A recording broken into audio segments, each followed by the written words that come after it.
Hello there. Welcome back to the booth here at Pro Tour Hour of Devastation. That's Louis Scott Vargas. I'm Marshall Sutcliffe, and we all just need to take a deep breath, don't we? I'm still wincing. I don't know. And that was such an insane finish to that first semifinal. But we've got another semifinal match to bring you, and then, of course, the finals after that. This one, bit of a Sam mirror match. We've got Sam Black playing against Sam Pardee, but it's not an actual mirror match, only in names. We actually have two different decks, Black Green Constrictor versus Ramanop Red. The players are ready. Let's head down to the feature match area for the second semifinal here from Pro Tour Hour of Devastation.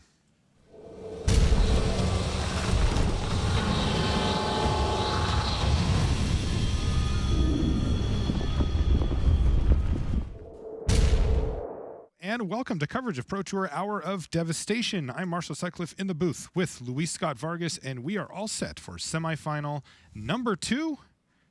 Two players named Sam facing off against each other. They're both very well known in the professional Magic circles. The first one is Sam Black, playing for Team Mutiny in his third Pro Tour Top 8. Sam is playing Ramanop Red. Sam Pardee on the other side of the table plays for Team Face-to-Face Games, and he is in his second Pro Tour Top 8, so 5 Top 8s between the two players. But he's playing kind of the lone wolf deck here in the format, Louise. Black, Green, Constricted, to remind you a lot of the one that was doing well, a few Pro Tours ago. What you're seeing right now It's is not a strategic decision by Sam Black. So to set the stage here, Sam mulliganed to 4 and kept a 0 lander. What's happening now? Samuel Pardee is actually goldfishing his deck. He's kind of showing Sam what his deck can do because Sam Black didn't come close to playing a land that game. He just literally never drew a land, and I'm not kidding you. That was game 1. Sam Pardee is now up a game here. Our graphic is showing Sam Black, but it is in fact Sam Pardee who won that game. Sam Black, again, he mulliganed all the way down to 4 and kept a 0 lander, never hit one. Pardee's like, I'll take it, started playing some snakes. And, of course, not a ton of information to be gained here for Sam Black, mainly because, the lists are public. They've already tested the matchup a bunch. This isn't the type of thing where he's going to be finding out anything new from the cards played. Yeah, and they didn't really have a whole lot he could do there. No, so a rather unexciting start to our second semifinal, but we got more Magic action for you. But first, these messages. Play Standard each weekend to win special Standard Showdown prize boosters. Hour of Devastation Standard Showdown events are hosted by local stores each Saturday and Sunday. Find a location to play at magic.wizards.com/Standard Showdown. Always know the right play to make? Show off your skills at a local preliminary Pro Tour qualifier. With over 500 game stores worldwide running PPTQs, find an event near you at magic.wizards.com/PPTQ.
And welcome back to the feature match area here in Kyoto, Japan. I'm Marshall Sutcliffe in the booth with Luis Scott Vargas, and we are into the second semifinal here at Pro Tour Hour of Devastation. Sam Pardee versus Sam Black. And if you blinked, you missed game number 1. That's right. We are into game number 2 already.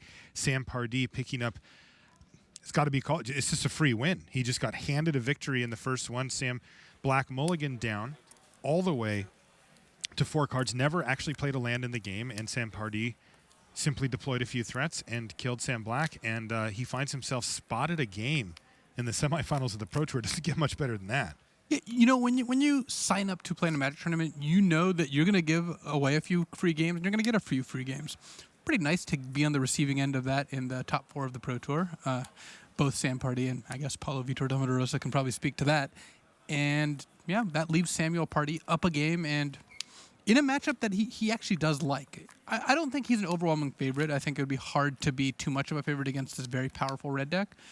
But his black-green deck is built with this red deck in mind.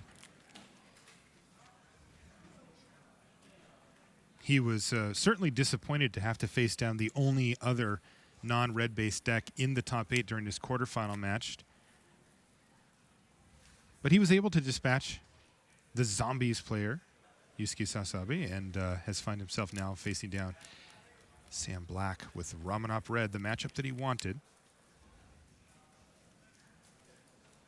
Sam Pardee's family is here visiting as well, rooting him on in the stands. That's got to be special. They were actually in Sydney as well, PT Eldritch Moon, where Sam Pardee had his other Pro Tour top 8. Wait a second. We've got a little bit of a pattern forming here, don't we? A second Earthshaker Kenra here for Sam Black means that blocks are not going to be on the table for Sam Pardee, though he can use that Walking Ballista if he'd like to pick off one of these creatures. Sam Black looks like he's keeping a mountain open, perhaps with that Bomat Courier in mind. And Sam Black chose not to play On-Crop Crasher that turn, even though he could have. And one of the reasons to maybe do that is that that can prevent a larger creature from blocking. And he might want to be in a position where he ends up using that ability there. And then, of course, that follow-up Cartouche of Zeal lets him use his mana efficiently this turn. It also could protect against the second copy of Walking Ballista from Sam Pardee, as that Bomat Courier is now at 2/2. Though it is unconventional to see Cartouche of Zeal played in the second main phase. Or played in a constructed deck. That's right, also unconventional. But it's working out well for Sam Black. He's got just a very good curve. 1-drop into 2-drop into 2-drop plus 1-drop against Sam Pardee. Pardee has to have a removal spell here, though, right? No, he doesn't. And not having a Grasp of Darkness or a Fatal Push here means that he's essentially missing one of the critical turns of the game. Going to take a ton of damage and now has a very hard fight from here on out if he wants to win this game. Remember, this game, too, is pre-sideboarded. So Sam Pardee will not have access to any of the special sideboard cards that he can bring in. And we could have a very quick start to our second semifinal where neither, one player doesn't play anything, even including a land. And then in the second game, perhaps Sam Pardee only ends up playing a spell or two before losing if he can't come up with something pretty impressive from here. I think the most likely next play in this scenario is Sam Pardee drawing a card and then conceding. You got there, Luis. So far, we had one player play no lands and no spells, and then we had another player play one single spell for the game. And that's going to put us into game 3. So, again, not the time to go get a sandwich right now because these games are happening fast and furious. We've got sideboarded games coming up now, though. Let's take a look at Sam Black's sideboard and see what he's brought to the table. What do you like here, Luis? So, Sam Black, well, it's kind of funny. Post-board, you see these mono-red decks get a little bigger than they were pre-board. That's because there's nowhere else to go under. They have to get bigger if they want to change their deck. Mm-hmm. The red deck is about as low to the ground as it gets. And against a deck like Sam Pardee's, having access to cards like Chandra, Torture Defiance, Glorybringer, Abrade, and more lands helps Sam Black fight against Sam Pardee's mid-range creatures and maybe have some threats that are a little more resilient to removal. I know that those Cartouches of Zeal, maybe not the best against a deck full of Fatal Pushes and Grasps of Darkness. On the other side of the table, you mentioned that you thought Sam Pardee liked this matchup. Does he have anything specifically out of the board here that he'd like to bring in? Well, he's got Ishkanah, Graph Widow, which really powers up Traverse the Ulvenwald. Now Sam Pardee essentially has access to 5 Ishkanahs, which is 40 legs worth of spiders or so. and while only bringing in 1 copy of the card to not gum up his hand. Exactly, because Traverse the Ulvenwald is that flexible. Grasp of Darkness, also a card that can help reduce the Sam Black's early aggression. Though, honestly, Sam Pardee doesn't have a lot in his sideboard. He looks like he has built his deck with this red deck matchup in mind, and as a result, is not looking to sideboard 7 cards against mono red, instead trusting his main deck configuration to be good. And look at all these Transgress the Minds and Dispossess cards he hasn't come close to touching in this top 8. Take a look at our feature match area here in Kyoto as the 2 players finish consulting their sideboards as we've changed the game plan here, haven't we? We were going to play a best of 5. Now we're down to a best of 3 between these 2 players.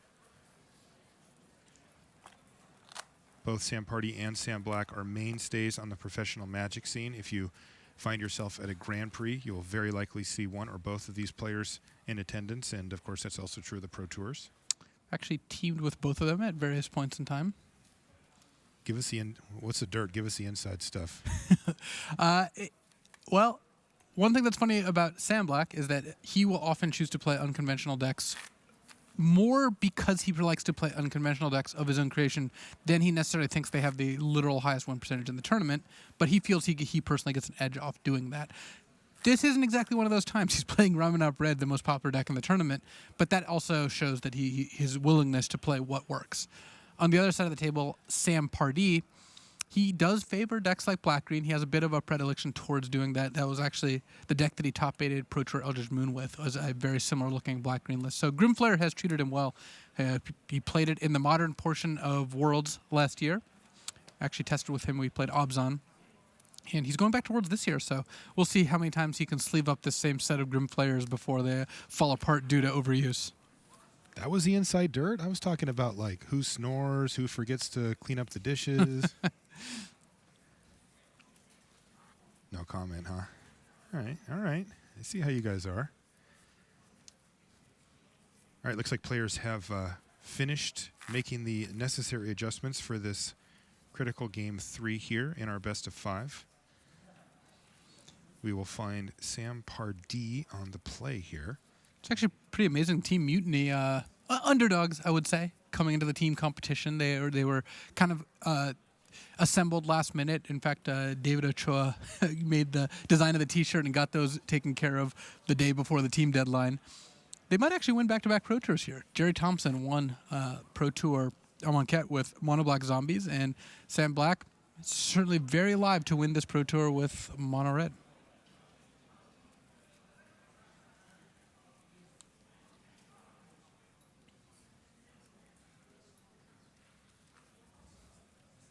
Sam Pardee all ready to go. To sleep or to play? No, he's ready to battle. He always looks like that. He's a very chill guy. But trust me, he is dialed in and focused. He's ready to go. Same thing with Sam Black. Both of these players, very focused players when they're playing.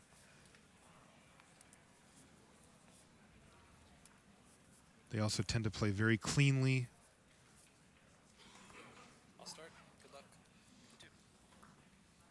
When it comes to the mechanics and the cards, and they're just bang, bang, bang, go.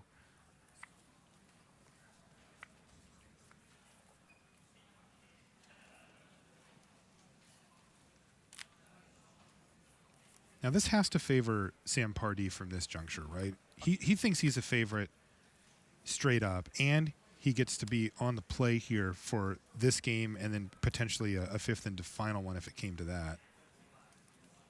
I believe that Sam Pardee is ahead, not overwhelmingly so. Okay. Again, having a good matchup against Mono Red can mean something like having like a 57% matchup. Sam Pardee does not have an 80-20 matchup here. That is a very hard matchup score to achieve in Standard just because of how the decks are configured. I think the most lopsided of the commonly played matchups I can think of is blue-red control against mono-red, but blue-red control unfortunately fell a little short this Pro Tour. Yeah, Guillaume Fotapa had a pretty nice run with it, didn't he? Looked for a while like we might see him in the top 8, though. Like you said, he did fall a bit short. Too much red out there. No plays yet from Sam Black, neither from him nor Sam Pardee, now that we look at it. And that is a feature of post-board games. Again, the red deck got bigger. It took out some of its low drops and cheaper cards, added lands and 4 and 5 mana spells. So you're going to see more games like this than you would pre-board.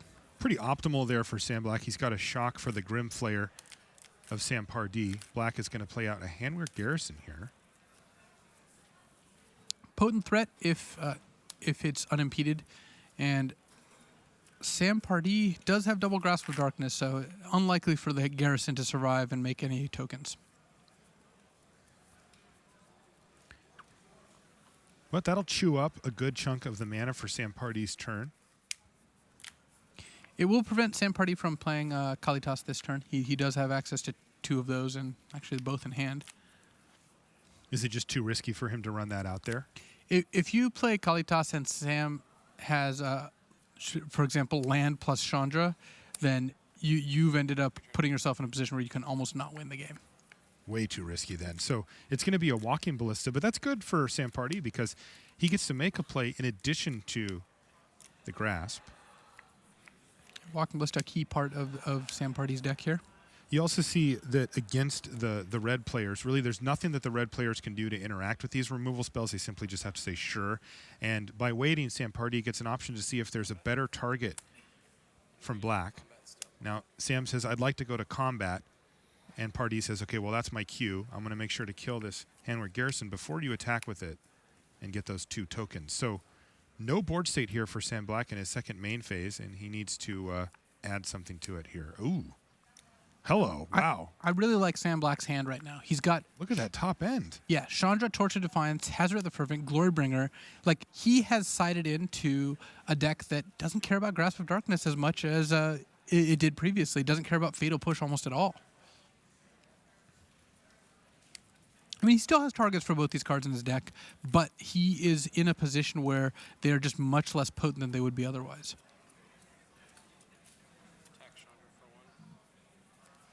So Ballista's going to get to Kraken here, attack Chandra for 1. And now Pardee really has to make a decision here about what he wants to play. Take a look at his hand. He's got a pair of Kalitas as well as an additional Grasp of Darkness. That can be quite handy against Hazaret or Glorybringer. But here, if Sam Black slams Glorybringer, uses it to eat Kalitas, then all of a sudden, sure, Sam Pardee can cast Grasp of Darkness, can kill the Glorybringer. That's just not going to be an exchange that works out well for Sam Pardee. It's supposed to be the other way, right? Wow. Sam actually hits a Hazaret off of Chandra and just says, nah, don't need it. You take 2. I'm just going to cast Glorybringer instead. He's going to exert Glorybringer, sending down a hail of fire from the sky, taking down Kalitas. And that Walking Ballista looking a lot less powerful than it did in Game 1, where it picks off 1/1s and 2/1s.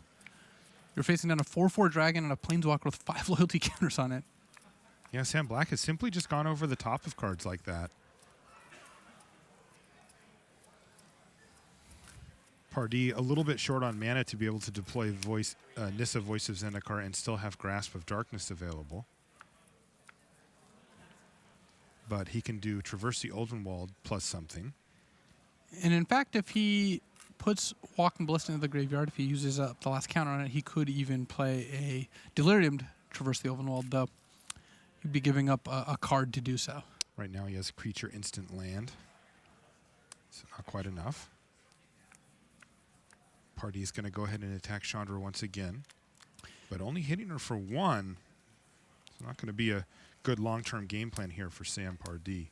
Well, one upside that Sam Pardee has right now is he doesn't have to Grasp of Darkness the Glorybringer quite yet. It is exerted, it's tired, it's going to take a little nap, and it won't be attacking for at least another turn here.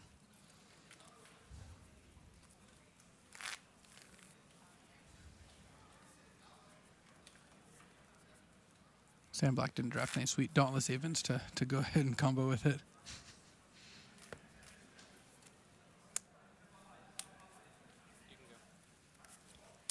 So Pardee is going to have to settle for really one of his more powerful spells against this deck, at least traditionally speaking. Kalitas, though. Kalitas has been mowed down by a Glorybringer and doesn't look particularly great here. No, not super likely to survive against Chandra. On the other hand, Sam Black having drawn lands over the last few turns means he does have Hazoret, but he's going to be unable to attack with her quite yet, unless I suppose he has the option of plussing Chandra to add mana. That's 4. That would leave him with 3 additional mana. And then he could play a land, play Hazoret, discard a card. But letting Sam Pardee untap with Kalitas in play seems very, very risky. Now this does, of course, put Chandra Torch of Defiance in range, though, of that Walking Ballista, either through an attack or through an activation. So Sam Black's gonna take the slower route and play Hazoret, though. This might be an opening for Pardee. He's gonna need another removal spell here, though. He's currently facing down he drew one. 2 potent threats, but drawing Never to Return means that he can attack and kill Chandra with Walking Ballista. He's got Never to Return for Glorybringer, and he has Grasp of Darkness for Hazoret.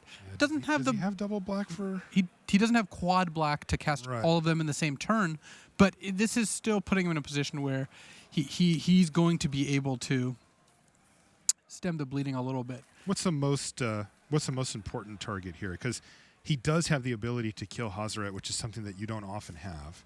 Well, one thing that makes things tricky here is that Sam Pardee would love to play Nissa, Voice of Zendikar, and Grasp of Darkness in the same turn.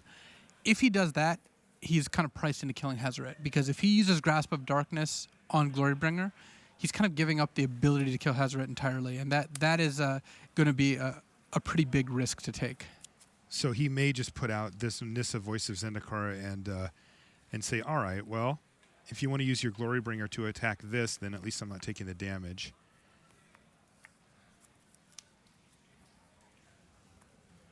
Interesting as well is that by letting Sam Black untap here with Hazoret, that does open up the option for Sam Black to start throwing cards from his hand at Sam Pardee, where if Sam Pardee had main phased used his Grasp, that would not be an option.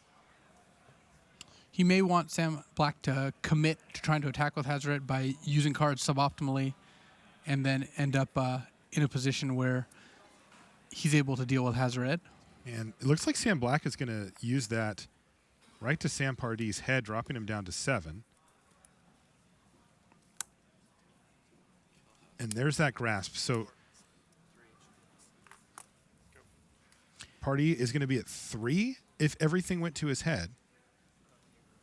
Yeah.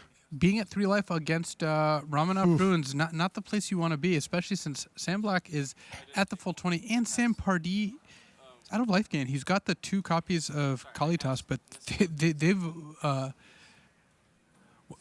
they've both been dealt with this game. That's right.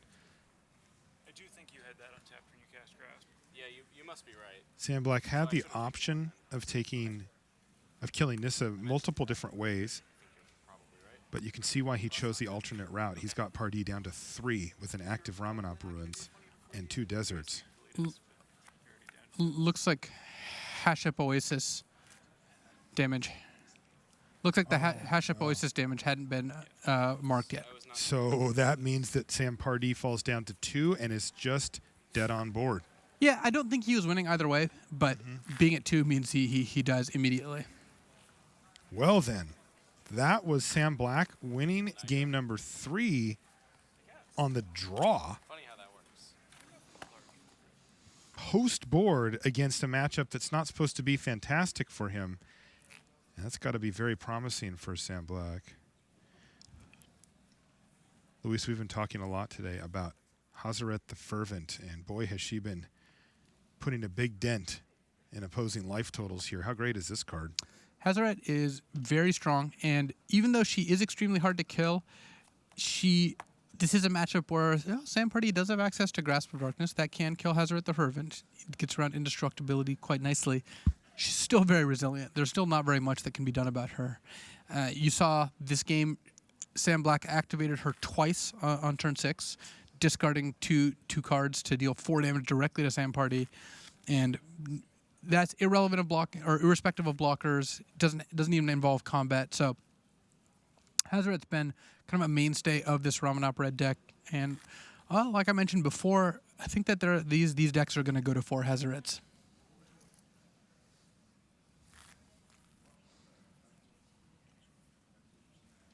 A little bit of a flashback here as well as Whining Constrictor for Sam Pardee. Look at this one.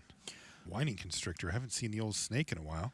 Yeah, we've seen Whining Constrictor kind of lurking around Standard here and there.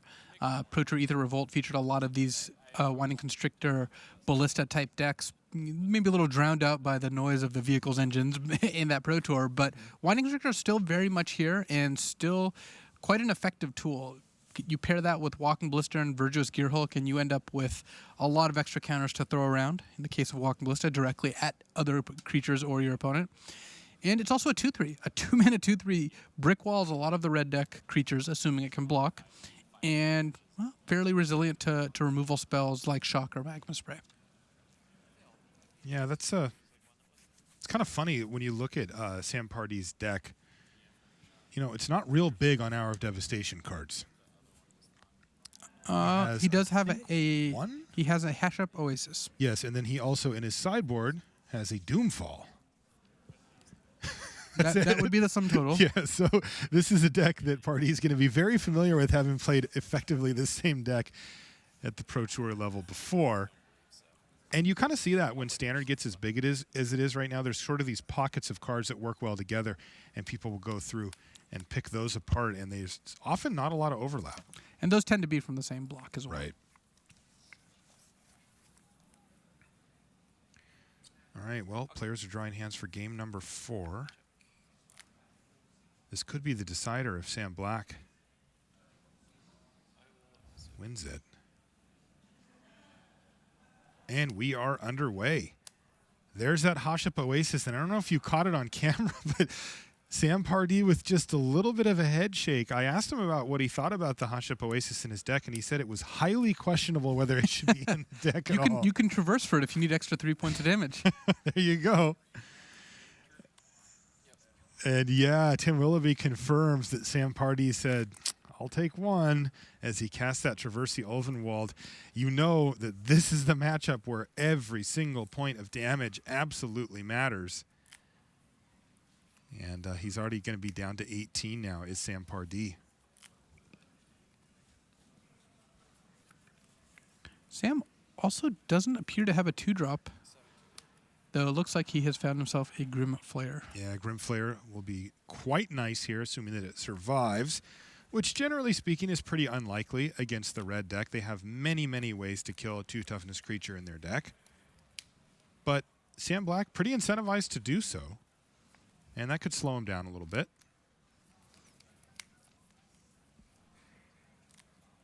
There's Incendiary Flow to get it exiled and also keep the cards flowing underneath that Bomat Courier. And if that Courier can survive for a few more turns, we've seen it be quite the payoff. Wow, Hash Up Oasis really collecting its pound of flesh here. My goodness, another damage from it for Sam Pardee as he casts Nissa, Voice of Zendikar. What's going to be her role in this game? She makes plans for the first few turns, tends to clog up the ground. Look, Sam trading a plant to stop a point of damage there. Wow. And once Samuel Pardee is able to build up an actual board of creatures, then Nissa distributing ++1 counters to all of them, it can be quite effective. Ooh, how about Rishkar Pima Renegade here for Sam Pardee? That's going to get him a counter on 2 different creatures, but Abrade is going to kind of break up the party. Still, it's going to leave up 1 counter going on the plant token, and Nissa now at 5 loyalty. And Sam Black, you know, for all the removal that he's had, the only threat he's actually managed to keep is 1 Bomat Courier, which doesn't even have a clean attack at this point. Sam Black is missing land drops, and that does give Samuel Pardee a bit of an advantage because Bomat Courier is really bad when you're missing land drops. You don't really want to be stacking up a bunch of cards on it, then discarding your hand to draw 4 cards when your hand is 5 cards because you haven't been able to play anything. So Sam Pardee has Sam Black right where he wants him here, and this is a big turn. If he can untap with Kalitas in play, which he's going to be able to do if Sam Black doesn't draw a land. Oh, you see that. Sam Black hits his fist on the table. He drew an Incendiary Flow. And I think he's starting to see the window close on this game here because, yes, Sam Pardee does get to untap with Kalitas, Trader of Get, and an active Nissa Voice of Zendikar. An unlikely pairing, but boy, they are going to do serious work here in this game, perhaps forcing a game 5 between our two Sams here. Well, Collective Defiance does take out Kalitas. Collective Defiance also requires 3 mana to play. And this pair of Sams is, I think, giving us some good competition for the fastest 5-game set that we've had a chance to see. Yeah, no joke. Oh, Sam Black's so disappointed. He knew he needed to see a mountain there to be able to stem the bleeding before it gets out of hand. So instead, he's going to have to force the issue by putting Incendiary Flow targeting, or I should say redirecting to Nissa, knocking her down to 3 loyalty. And at least stemming the bleeding on how many times Sam Pardee can activate that. But this is getting out of hand quickly, and it is, in fact, over. Sam Black missing a couple of land drops, and Sam Pardee on the play is able to deploy a nice big board state there thanks to his Planeswalker and his mythic rare. Kalitas, Trader of Get. And now we're going to get another game 5 here. That's just seems to be the way we're playing today, Luis. Oh, it is the theme of the day for sure. I heard some applause down there as well. I mentioned it earlier, but Sam Pardee's family's here as well. They're vacationing, been checking out some of the great sightseeing you can do here in Japan, but of course they're all in the building now as their family member here, Sam Pardee, has made it all the way to Game 5 of the second semifinal. Let's take a look at his deck list here. For Sam Black here, this is the Ramanov Red deck that we've seen really be the absolute headliner here in Kyoto. I mean, this deck has just been completely insane. I remember down the stretch when we were looking at the top tables for the Swiss portion, it was like 4, 5, maybe even 6 of the decks were Ramanop red, and we're like, whoa, this top 8 could be pretty red heavy, and boy, did that happen. Oh yeah, it was a desert of red decks. That's all you could see. And talking to a lot of the players before the Pro Tour, they just thought this was the best deck coming in. And despite being a deck that a lot of people were prepared for and expected, these decks tend to overperform a little bit. When you have cards like Ramanop Ruins that really just gives you that extra 3 to 5 points of reach out of nowhere, well, people might think they have a good matchup, but at the end of the day, you might think you have a great matchup here, but it's really hard to actually have too good of a matchup against this red deck. Yeah, it's very, very consistent. You can see how many cheap creatures and threats it can deploy. And whenever you have a deck like that that has a lot of inexpensive threats, it tends to be able to enact his game plan pretty consistently. Let's look at the other side of the table here. This is Sam Pardee playing Black-Green Constrictor. He's the only one in the top 8 on this deck. And it's really a throwback. We mentioned it during that round there, but I mean, these are all cards that we were playing with a year ago. This is largely a deck that's been around, and it uses a lot of the same synergies as before.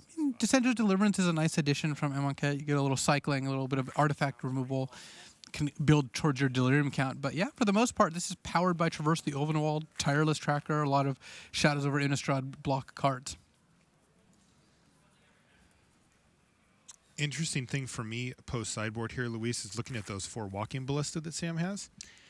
You know, they looked insane in games 1 and 2 when it's all Earthshaker Kenras and Bomat Couriers and Falconwrath Gorgers, and just you can just mow down the board. But Sam has taken his deck in a much different direction.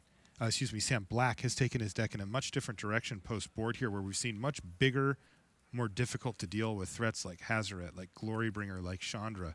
And all of a sudden, you know, that Walking Ballista doesn't look so hot. That's part of the reason I think this red deck overperformed is people who played like a 10-game set of game 1s, which is in testing you'll frequently play game 1s. Like, wow, I just crushed red 8-2. Well, they move on. They don't test post-board when the red deck all of a sudden brings in 3 4-drops and 2 5-drops, and your shocks and fatal pushes all of a sudden line up very poorly against their Chandras and Hazarets and Glorybringers. So Sam Black getting to add some of those more expensive cards makes a card like Walking Ballista much less effective than it was in the pre-board games. Is that what you expect out of this last game as well, Luis? More of the same from Sam Black, the bigger version of his deck? Or is there any merit to him maybe pulling the old 1-2 and going a lot lower if he thinks that Sam Pardee's, boarded out some of those cheaper interactive cards? I don't think that Sam Black is going to want to play the fastest version of his deck, because even if he expects Sam Pardee to expect a bigger version, Sam Pardee is still going to have his deck in a similar configuration, and I think that you still want the more expensive cards in that matchup. I see. So Pardee's not really making his deck that much different here where he could benefit from it. Well, we are just about set for game number 5 here in Kyoto. Which Sam will it be, Sam Pardee or Sam Black? They're looking for the pleasure of playing against one of the best players ever to play our game, Paulo Vitor Damarosa, who finds himself in the finals, awaiting the winner of this game. We're going to see Sam Black on the play, which is right where he wants to be with this red deck. It's super important. And now, right where he doesn't want to be, though, is taking a mulligan, and that's what's happening here, Luis. Well, there is a risk to playing colorless lands, and despite that being a 2-land hand, which red decks are largely okay with, those 2 lands were Handwear Garrison or Handwear Battlements and Sunscorched Desert. Oh. So you got a mulligan a hand without colored sources, and that's the price you pay for having utility out of your lands. I'm still not sure if You can see the players are having a little chat here. I don't think the collective brutalities are actually good. That seems The professional Magic world isn't so big. Pretty much everybody knows everybody else. Maybe have tested together, played against each other a lot, been on a team together. And even though these 2 Sams don't play on the same team with each other, they certainly will have had some chats over the years. blacksmiths as well. Yes.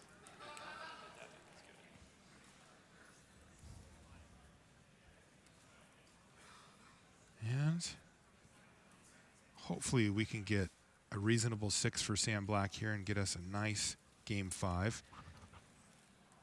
I'll remind you that this match started off with Sam Black not playing a land or a spell. And he still fought his way back to win 2 of the next 3 games. Not that game, though. Not that one. That game did not go so well. 1 lander here for Sam Black. Is that a keep? He's got 2 2-drops, a 4, and 2 3-drops in his hand. That doesn't look great. He's on the play. He's going to have to send it back. Sam Black going to 5. Wise decision. Sam said this is really bad. I don't think this is going to work. And it didn't look like it would, did it? No. The problem with that hand is even if you hit a land in your next 2 cards, because you get to scry once, 1 land is just not going to be enough to win the game. You need to hit something like 2 to 3 lands out of your next 4 or 5 cards, and that's a tough ask. And when you do, it's not like that hand is fantastic. So it's a lot of risk, not a lot of upside, and Sam Black may be in danger of bookending this match with just tons of mulligans. Horrendous mulligans. Oh, boy. Does it count as a Pro Tour Finals appearance if your opponent mulliganed a lot in the semifinals? Yes. We count those just the same, Luis. All right, well, Sam Pardee's probably not feeling too bad then. Oh, no, he's feeling very good as he watches his opponent mulligan and then mulligan again. And we haven't even seen if Sam Black can keep his 5. Of course, Sam Black, being a professional Magic player for a long time now, shows no emotion. It's just another decision that he has to make. Uh-oh, there's no lands in those first 3. He found 1 colorless land out of his 5. It's a Sunscorched Desert. That looks terrible. Is it going to be a keep, Luis? Remember, we're talking about going from 5 to 4. That is really the death zone, right? That your percentage to win the game from 5 is already quite low, and when you dip down to 4 or fewer cards, it plummets even further, and Sam Black is mulliganing to 4. It's a good attitude. Wow. I don't think I've ever seen this. And as frustrating as it is for Sam Black, I mean, you can take a look at him. I mean, he's not happy, but he's also he understands this is part of what he signed up for, and both these players know that. In fact, any of the player in the top 8 knows that, except for Paulo. Paulo might not know what it feels like.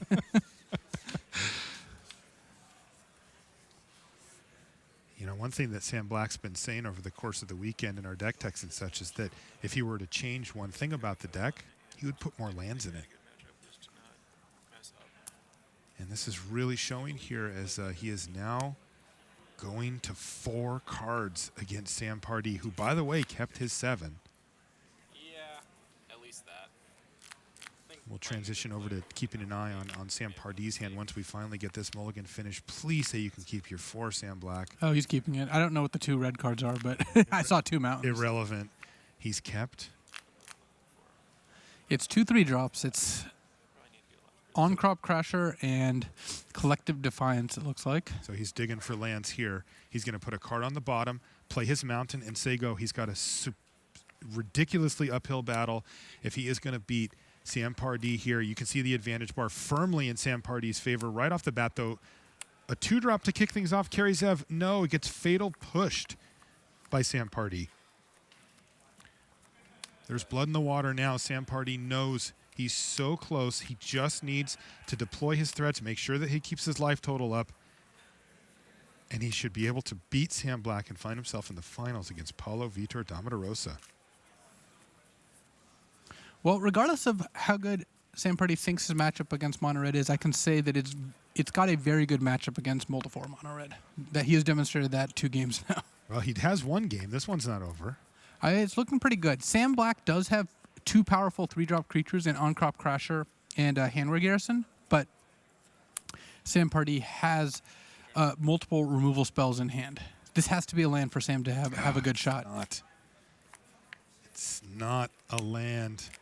It was a village messenger, and it does not bring good news for Sam Black. I'm afraid it's bad news indeed. Right. And he's going to go ahead and play it out because why not? But now Sam Pardee's advantage gets bigger and bigger as he attacks with Whining Constrictor. And it is only going to be a few turns here as Never to Return gets deployed by Sam Pardee. And, ooh, Sam Black does find a mountain off the top here, though. All right, that gives him a glimmer of hope because if Sam Pardee is at the point where he's casting Never to Return on Village Messenger, that does mean that Sam Pardee doesn't have a whole lot of plays to make right now. Pardee falls to 17 life, draws his card for the turn. He's got backup removal spells ×2. He has another copy of Never Return as well as a Grasp of Darkness. He'd really love to be able to capitalize on this Whining Constrictor, though, with something that gets +1/+1 counters going, but he doesn't actually have it.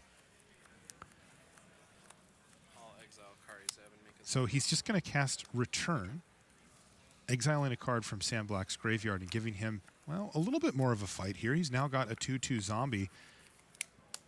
And there's an Earthshaker Kenra. Now, hold on a second. Sam Black's attacking for 5. Pardee's down to 12. That's giving Sam a bit of headway. Wow, Nissa, Voice of Zendikar. Oh, that was Nissa, Voice of Zendikar right off the top of the library. And that really has to be the death knell for Sam Black, right? It does. Thanks to Whining Constrictor, she's going to put 2 +1/+1 counters on each of Sam Pardee's creatures. He still has that Grasp of Darkness up. He still has Never to Return in his hand. He's also got a 2-turn clock now, Luis. And he's attacking for 8 points of damage here. Pardee kind of has the luxury of just holding up that Grasp of Darkness. He can be slightly more mana efficient if he'd like to use Never and just take out the On-Crop Crasher right now. And he says, you know what, that's the card I want to kill anyway. I'm just going to take that thing down and leave my life total as high as humanly possible. Sun-Scorched Desert. Sun-Scorched Desert can take out the Nissa, Voice of Zendikar.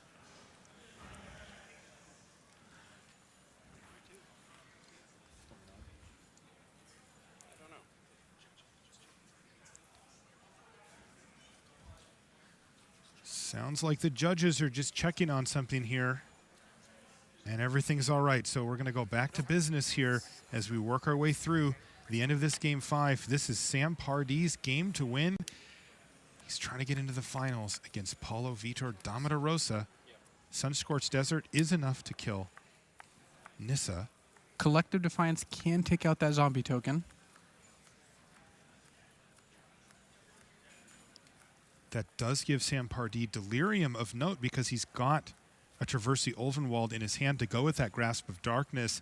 And again, it just feels like there's no way for Sam Black to get the job done. Collective Defiance is going to knock Sam down to 9, take out the zombie, and clear the way for Sam to attack. Excuse me, Sam Black to attack. Down to 7. Traverse for Verger's Gearhulk. That's going to do it. And that will be it. You can tell by the way that Sam Pardee is casting his spells. He knows he has the win on the table. He finds the Gearhulk, and the hand gets extended. Sam Pardee wins the match 3-2 over Sam Black and moves on to the finals. We are going to have Sam Pardee playing Black Green Constrictor against Paulo Vitor Rosa with the deck of the tournament here, Ramanop Red, in our finals. Wow, great stuff there from the feature match area. The Sam Mirror match, you mentioned it before, it was bookended by kind of terrible mulligans, but that does happen sometimes, you know, even in the feature match, even in the big rounds. We try to smooth that over by making it best of 5, but sometimes those mulligans happen. You still got to play it out, and Sam actually put up a pretty good fight there, all told, in that last game, considering he went to 4 cards. Yeah, that was a real game. He did play spells. He did get a little bit of interaction, but end of the day, Sam Pardee still just took it home. Yeah, and that's going to do it for our second semifinal match. What, of course, that means is that we've got our final set, and this is going to be really one for the ages here. 2 fantastic players, one of the best ever to play the game included, and it's going to be fun to watch. We're going to have all of that, the setup and everything for that at the news desk for you, but first, these messages.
Well, in his last Pro Tour top 8, he finished 3rd. He's certainly going to finish better than that today. Our very own Brian David Marshall is on the floor with Sam Pardee.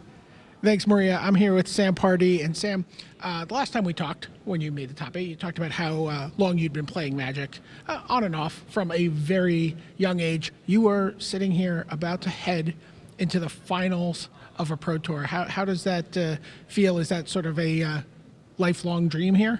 Yeah, absolutely. As long as I'd known the Pro Tour existed, I've been interested in playing in it and competing. And I love competing, and it's so exciting to finally be in the finals.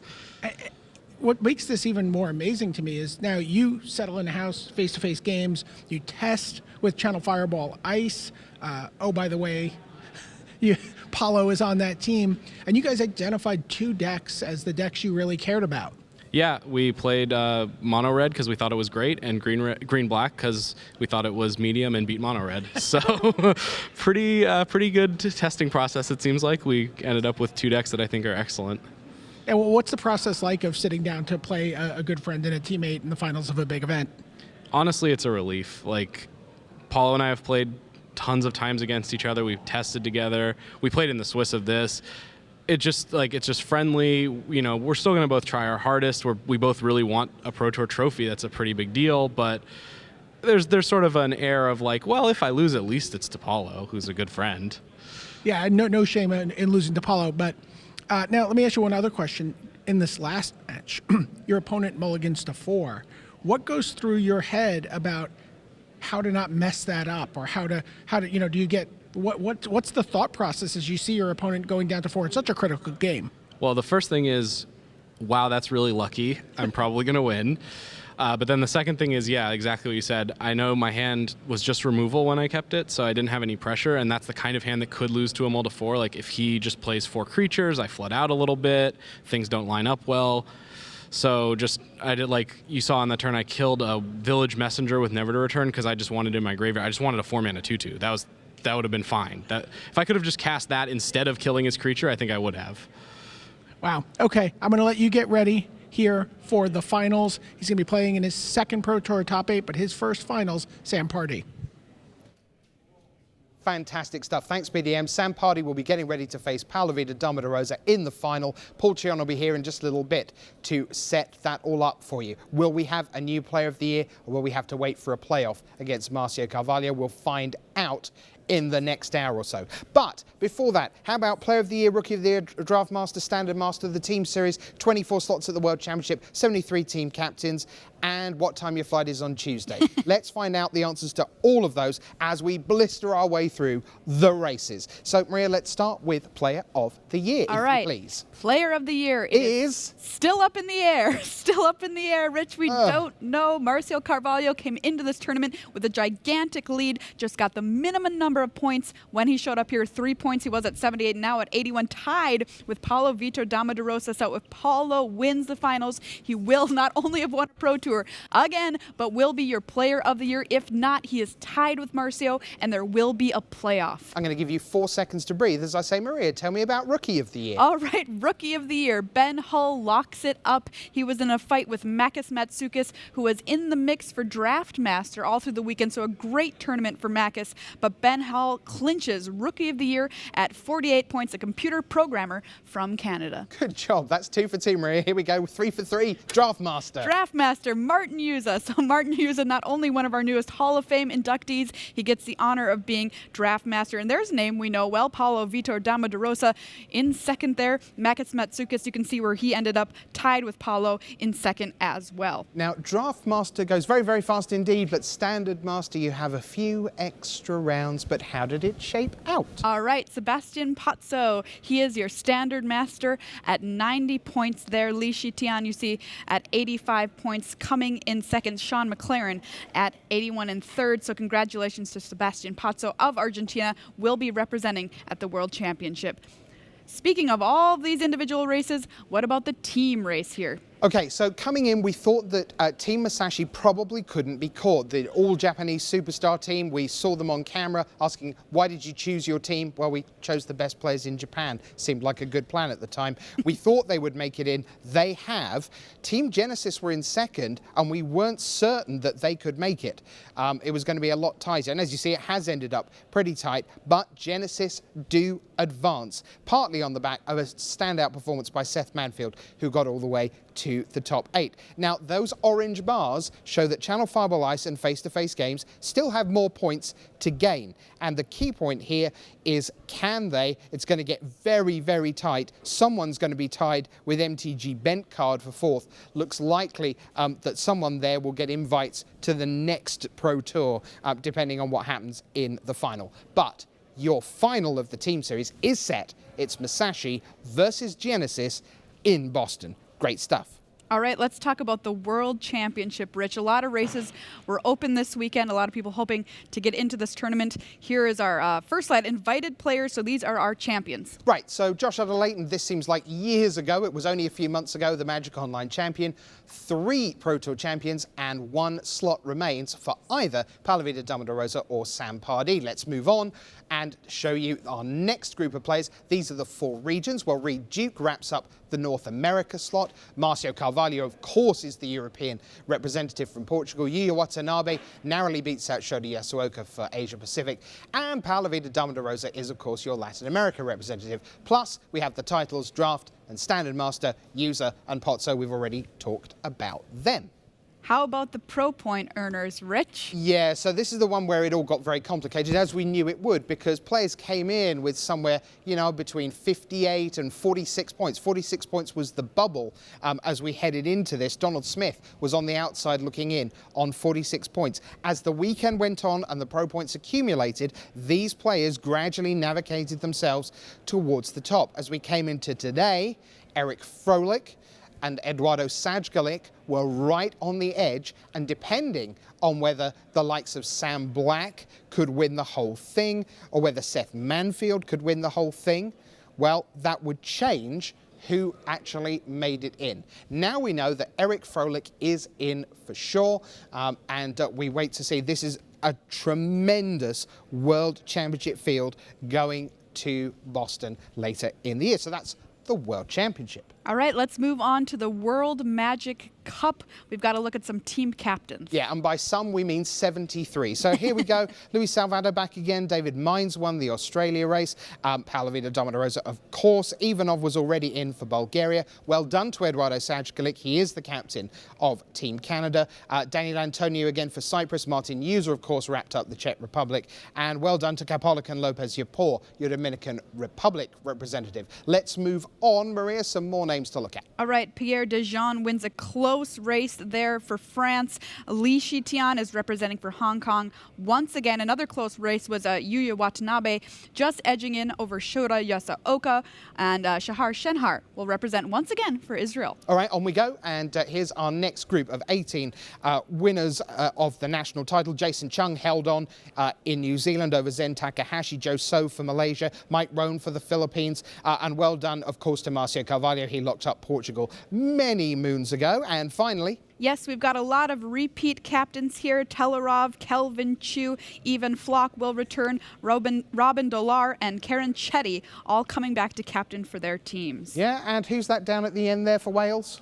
Oh yes, that is Pip Griffiths. So Llangyfarchiadau to him. Congratulations. Yeah, I think she said, well done, Pip. Something like that. All right, so there you go. That wraps up all the races except Player of the Year and a champion of Pro Tour out of Devastation. Who is going to win? Let's find out. Maria and Paul, it's over to you. All right, let's take a quick look at our bracket. This is going to round out what we've all seen this morning with our 4 quarterfinals and our 2 semifinals. Of course, the first quarterfinal, Paulo Vitor Damarosa and Seth Manfield. Paulo ended up winning that. Yam Wing Chun versus Shintaro Kurata. Yam Wing Chun won that match. Sam Black versus Felix Leong. Sam Black champion there. Sam Pardee versus Yusuke Sasabe. Sam Pardee was the winner there. Of course, then our semifinals, Paulo Vitor Dama de Rosa, Yam Wing Chung. Paulo won that match. Sam Black versus Sam Pardee. Sam Pardee victorious there. So there's a look at our bracket and all the magic we've seen this morning, but we have the most exciting match yet to go, our finals. So let's take a look. Paulo Vitor Dama de Rosa. Let's take a look at his career. Paul, this is just incredible. I mean, everybody keeps saying his consistency. He's only 29 years old. This is his 12th Pro Tour top 8, nearly $400,000 in lifetime earnings, playing the deck of the tournament, Ramunap Red. Yeah. What do you have? What do you think make of the build that Paulo's brought to this and his chances versus Sam Pardee in the final? I think they ended up coming up with a very tuned version of the red deck. Again, they tested this deck a ton, went up on the land count, decided to add additional copies of Chandra, and a lot of people were questioning, hey, why aren't you playing 4 copies of Hazoret? Everybody's saying Hazoret's the best card. Well, they were also keeping the black-green Constrictor deck in mind, and they're like, you know what? I think we might need a little more interaction for that matchup. Let's add 2 copies of Chandra Torch of Defiance, because that card does a lot of work against the Constrictor deck. And Paulo just tweeting out just a few minutes ago, this is the most intense tournament I've ever played in. Oh yeah, he's had some nail biters going best of 5 in both, of course, the quarters and the semis. All right, let's get to Sam Pardee. Let's show you what his career looks like. 2 Grand Prix titles, 2nd Pro Tour top 8. What about his deck? It is green, black Constrictor. Let's put that up for you because we've seen lots of red, but we're still getting familiar with this green-black list. Paul. All right, so Sam Pardee opting to bring black-green Constrictor to the table. He didn't really think the deck was completely absurd, but he was just like, well, you know, I think I have a pretty good red matchup, and I think red's going to be really popular. He had a lot of success with this deck in the past. Again, top 8'd the last Pro Tour of last season to hit Platinum, doing the exact same thing, but this time in a position to win it all. Well, the players are ready. We're ready. And so, with the news that Paulo Vitor Dama de Rosa faces Sam Pardee for the title, it's time for the final.